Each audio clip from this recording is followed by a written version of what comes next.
আসসালামু আলাইকুম। নবম দশম শ্রেণীর সুপ্রিয় শিক্ষার্থীবৃন্দ, আশা করছি তোমরা সকলে ভালো আছো। তোমাদের বাংলার প্রথম বইয়ে সুবা যে গল্পটি রয়েছে, এই গল্পের আমরা কিছু খুঁটিনাটি এমসিকিউ দেখব, যেগুলো বইয়ের ভিতর থেকে আসে। ওই সব এমসিকিউ গুলো আমরা এখন ধারণা নিব। চলো আমরা 70 থেকে পড়া শুরু করি। এছাড়া তোমাদের আরো অনেকগুলো গদ্য পদ্য রয়েছে, যেটির ভিডিও, যে বিষয়টির এমসিকিউ প্রয়োজন হবে সেটি কমেন্ট করে জানালে হবে। আমি তোমাদের জন্য প্লেলিস্ট আকারে সবগুলোর এমসিকিউ রেডি করব। প্রতিটি বিষয়ের উপর চেষ্টা করব 100টি প্লাস এমসিকিউ দেওয়ার জন্য, যাতে তোমাদের পড়ায় কোনো গ্যাপ না থাকে। চলো আমরা 70 থেকে সলভ করা শুরু করি। এখানে বলেছে সুবা গল্পের মেয়েটির নাম কি রাখা হয়েছিল। আমরা গল্পের প্রথম দিকে দেখেছি নাম রাখা হয়েছিল সুবাসিনী। বড় দুই বোনের নাম সুকেশিনী সুহাসিনীর সাথে মিলিয়ে ছোট বোনের নাম রাখা হয়েছিল সুবাসিনী। 71 নম্বর প্রশ্নটি আমরা খেয়াল করি। এখানে তখন কে জানিত সে বোবা হইবে। এখানে কার কথা বলা হয়েছে? এখানে সুবাসিনীর কথা বলা হয়েছে, কারণ সুবাসিনী শব্দের অর্থ তো সুমধুর কণ্ঠ, কিন্তু তার বিপরীতে মেয়েটি হলো বোবা। তার নামের বিপরীতে যে তার কণ্ঠ হবে সেটি কে জানতো তখন। এরপরে 72 নম্বরটি খেয়াল করো। সুবাসিনীর কয় বোন? সুবাসিনী তারা মোট 3 বোন, ও সহ 3 বোন।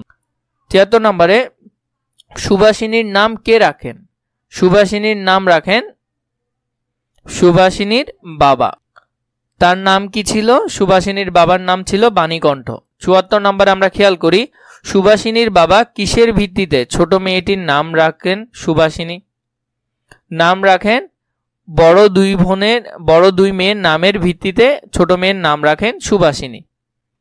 সুবাসিনী অর্থ কি? সুবাসিনী অর্থ হলো মধুরভাষী, মানে যার কথা অনেক সুন্দর হবে। 76 নম্বরটা দেখো, সুবাসিনীকে সবাই সংক্ষেপে কি বলে ডাকতো? সবাই সংক্ষেপে সুভা বলে ডাকতো।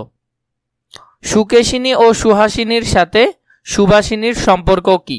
বোনের সম্পর্ক। বড় দুই বোন হলো সুকেশিনী ও সুহাসিনী।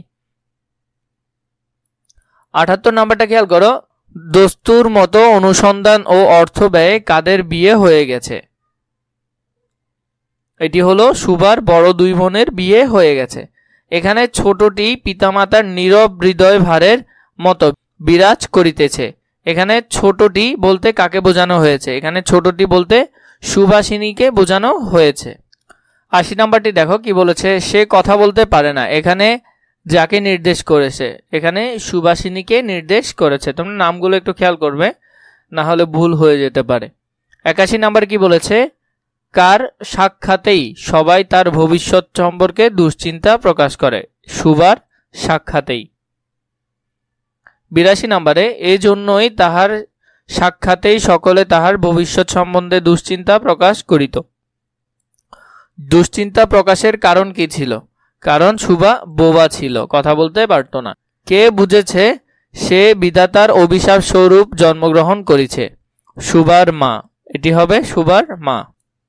84 নম্বর দেখো, সাধারণের দৃষ্টিপাত থেকে কে নিজেকে গোপন করে রাখার সবসময় চেষ্টা করত? সুবা সবসময় তাকে সবার থেকে গোপন রাখার চেষ্টা করত। সুবা নিজেকে গোপন করে রাখতে সর্বদা চেষ্টা করত কেন? সবাই ভুলে গেলে বাঁচে। এখানে কে হলো সুবাসিনীকে ভুলে গেলেই বাঁচে। এখানে উত্তর হবে ক, সুবাসিনী। 78 নম্বরটি দেখো, কোনটি কেউ কখনো ভোলে না? বেদনা কেউ কখনো ভুলে না।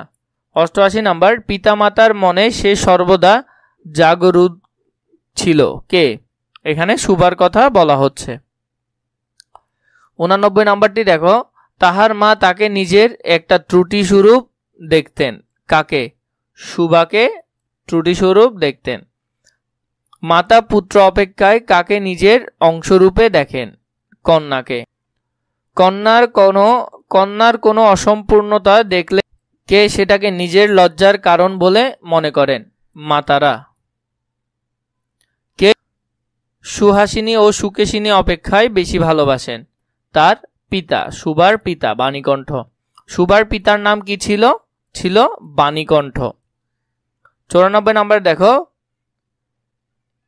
কিন্তু মাতা তাহাকে নিজের গর্বের কলঙ্ক জ্ঞান করিয়া তাহার প্রতি বড় বিরক্ত ছিলেন। কার প্রতি? সুবার প্রতি। সুবার কি ছিল না? সুবার কথা ছিল না। 96 নাম্বারটা দেখো, সুদীর্ঘ পল্ল বিশিষ্ট বড় বড় দুটি কালো চোখ ছিল কার? কালো চোখ ছিল সুবা। 97 নাম্বার, সুবার ওষ্ঠধর ভাবের আভাস মাত্র কিসের মতো কেঁপে উঠত? কচি কিশলয়ের মতো কেঁপে উঠত। এগুলো সবগুলো বইয়ের লাইন, চলো আমরা দেখি। এরপরে 98 নাম্বারে কি বলেছে? কথায় আমরা যে ভাব প্রকাশ করি তা আমাদের কি করতে হয়? গড়ে তুলতে হয়। 99 নাম্বার, মন আপনি কার উপর ছায়া ফেলে? কালো চোখের উপর ছায়া ফেলে। কখনো উজ্জ্বলভাবে জ্বলিয়া ওঠে কি? কালো চোখ। অস্তমান চন্দ্রের মতো অনিমেষ ভাবে চেয়ে থাকে কি? কালো চোখ। সুবা গল্পে কালো চোখের সাথে সাদৃশ্য রয়েছে কিসের? দ্রুত চঞ্চল বিদ্যুতের।